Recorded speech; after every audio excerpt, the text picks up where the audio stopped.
উপজেলার মাদ্রাসা শিক্ষার গতিকে ত্বরান্বিত করবে ইনশাআল্লাহ। আমি এই মাদ্রাসা শিক্ষার ব্যাপারে একটু কথা বলতে চাই।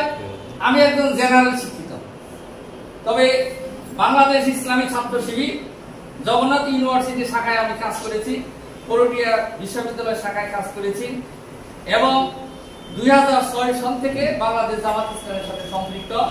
2008 থেকে 2020 সাল পর্যন্ত টানা 12 বছর বাংলাদেশ জামাত ইসলামী উপজেলা আমি ছিলাম। আমার এই সেশনে হয়ে যাবে, তালিবান হয়ে যাবে, নাস্তিকদের এই দেশ থেকে বিতাড়িত করে দিবে। এই কারণে কিছু মানুষ এই আলিয়া মাদ্রাসাকে অবহেলা করার জন্য সর্বাত্মক প্রচেষ্টা চালিয়েছে। প্রিয় ভাইয়ের আমার, আমরা মনে করি এই দেশে যদি সুশিক্ষিত, উচ্চ শিক্ষিত, ধর্মভীরু, আদর্শবান নাগরিক বানাতে চায়, মাদ্রাসা শিক্ষা বোর্ডে সর্বপ্রথম তিনি এই সভাপতি তথা যিনি বাংলাদেশ মাদ্রাসা বোর্ডের চেয়ারম্যান দায়িত্ব পালন করছেন একজন মাদ্রাসা শিক্ষা শিক্ষিত এবং আমাদের পার্শ্ববর্তী গোপালপুর উপজেলা। কি বলেন?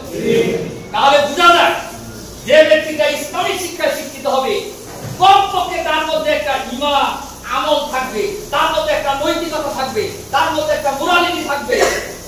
আর আজকের যে দিন রমজান মাসে আল্লাহ রাব্বুল আলামিন কুরআন নাযিল করেছে, সূরা বাকারার 183 নং আয়াতে আল্লাহ বলছে যে মানুষকে আল্লাহ রাব্বুল আলামিন ক্ষুধাবিদু বানানোর জন্য রমজান মাসে রোজা ফরজ করেছে। ঠিক না? এই ক্ষুধাবিদু মানুষ কে বানাবে? এটা ইসলামিক শিক্ষা ছাড়া ক্ষুধাবিদু মানুষ বানাতে সম্ভব নয়। বিগত সময়ে এখান থেকে 60 লক্ষ টাকা শিক্ষক নিয়োগ হয়েছে, 60 লক্ষ টাকা শিক্ষক নিয়োগ হয়েছে, আর সুবারের টিনে চালের মধ্যে টিন নাই। এইভাবে অবস্থা। প্রিয় ভাইরা আমার, আজকে স্কুলের 2টা সংগঠন আছে এবং তাদের অফিস 2 তলায়, তাদের নিজস্ব ভবন আছে, তাদের নিজস্ব জায়গা আছে। আপনাদের নাই কেন?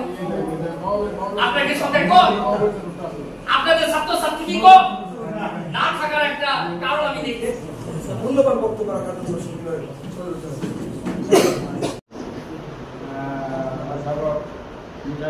ভাই, সাধারণ ভাই, বিভিন্ন প্রতিষ্ঠানের প্রধানগণ সহকারী গুরুত্বপূর্ণ কথা বলছেন যে আমি আজকে এখান থেকে আলহামদুলিল্লাহ বলি। আসলে ইতিমধ্যে কিন্তু সারা বাংলাদেশে জমিতুল মুদারিসিন বিলুপ্ত। টাঙ্গাইল জেলার যিনি সভাপতি, উনি আজ থেকে 4 মাস আগে উনি জমিতুল মুদারিসিন টাঙ্গাইল জেলা শাখা বাতিল করে উনি এখন ইয়েতে আছেন, পরিষদের সভাপতি হিসেবে দায়িত্ব পালন করতেছেন।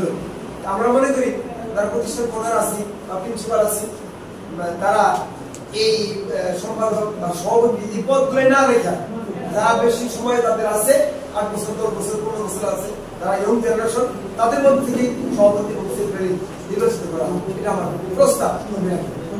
কারণ আমি চাচ্ছি না, কারণ আমি 26 সালে রিটায়ার যাব, এই জন্য এটা আমি চাই না আমাকে বহু বিশাল পদ রাখতে হবে। সেটা আমি